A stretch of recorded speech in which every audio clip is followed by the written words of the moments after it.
Bonjour Léa, bienvenue. On va passer ce petit moment entre filles, déjà pour parler de ton trouble, mais aussi ta pratique du Krav Maga. Avant ça, peux-tu nous parler un petit peu de toi? Oui, donc je m'appelle Léa, j'ai 24 ans, je fais du Krav Maga depuis 2 ans et je suis ceinture jaune. D'accord.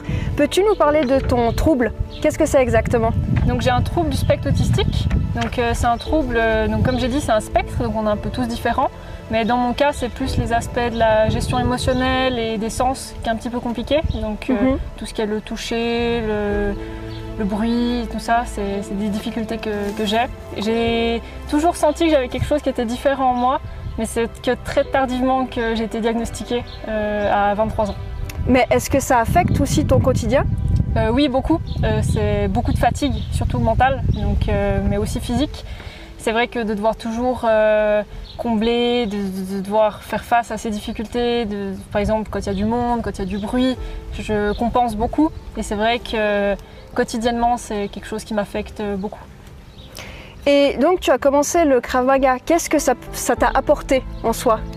Donc ça m'a apporté un lieu bienveillant, donc très accueillant, où je peux me défouler, vraiment, où je peux être moi-même. Et puis je me sens toujours écoutée, donc par les différents profs, par le responsable technique. C'est vrai que j'ai pu parler de mes problématiques très rapidement et on a mis en place une structure qui m'aide énormément. Et le Krav, c'est très important pour moi. Malgré cette bienveillance, ce bel accueil, tu as peut-être rencontré des difficultés?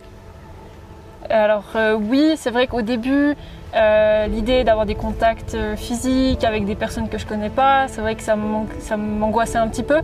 Mais très vite, j'ai été rassurée par tous les différents enseignants en fait, et même par les autres pratiquants du Krav Maga, où au final c'est un sport où oui, il y a du contact, mais très vite c'est oublié. Et puis en fait, c'est devenu tellement naturel à force de pratiquer que maintenant ça m'a même ouvert d'autres portes à côté où il y a des situations où je fais face que jamais j'aurais pu faire face avant.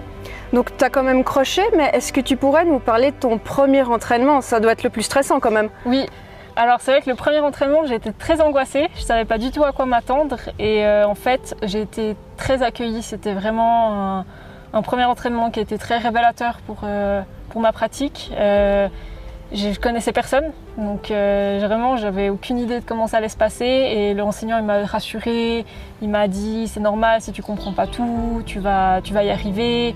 On a souvent changé de partenaire, ce qui fait que je me suis pas sentie isolée et vraiment ça s'est très bien passé et je suis revenue.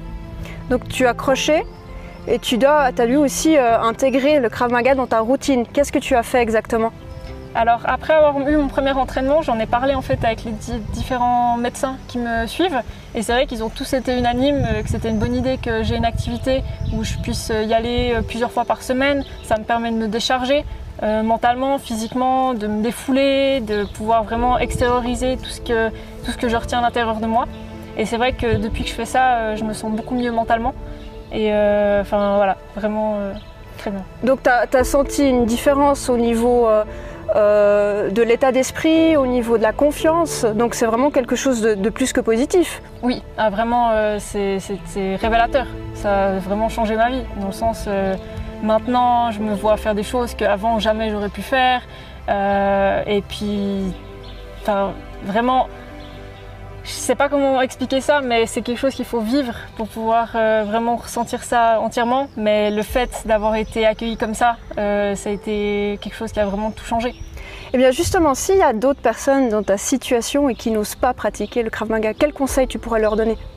De venir sans hésiter, de venir faire un entraînement, de parler de sa problématique ouvertement. Les enseignants ils sont aussi formés pour ça, ils sont à l'aise, le responsable technique il est là aussi pour soutenir derrière. Et vraiment, si on a une anxiété ou quelque chose, d'en parler. Et puis, normalement, tout devrait bien se passer. Et puis, pour savoir, il faut venir essayer. Donc au final, le Krav Maga, c'est pas que du sport, c'est pas que du physique, il y a aussi tout ce qui est une préparation psychique, une évolution par rapport à ça. Totalement. Bien au-delà du physique. Alors oui, c'est cool parce que maintenant, je sens aussi physiquement que je me sens mieux dans mon corps, plus à l'aise quand je fais du sport. Mais aussi mentalement, je me sens beaucoup plus en confiance. Je suis étudiante, quand j'ai des présentations à donner par exemple, je me sens beaucoup plus à l'aise en fait face aux autres pour pouvoir expliquer. Enfin, vraiment, ce côté psychologique, il est très très important. Est-ce qu'aujourd'hui, après toutes ces étapes, cette pratique, est-ce que tu as des objectifs spécifiques, quelque chose que tu te fixes et que tu veux atteindre absolument? Alors oui, donc mis à part de passer mes différentes ceintures, j'ai eu la possibilité de pouvoir me former pour devenir enseignante de Krav Maga, donc pour l'instant chez les enfants. Et vraiment, c'est assez incroyable dans le sens, jamais j'aurais pu penser faire ça en fait avant. Et maintenant, je suis là de l'autre côté de la salle à expliquer aux autres et c'est fantastique. Enfin, c'est un sentiment que jamais je pensais qu'il m'aurait plu en fait avant.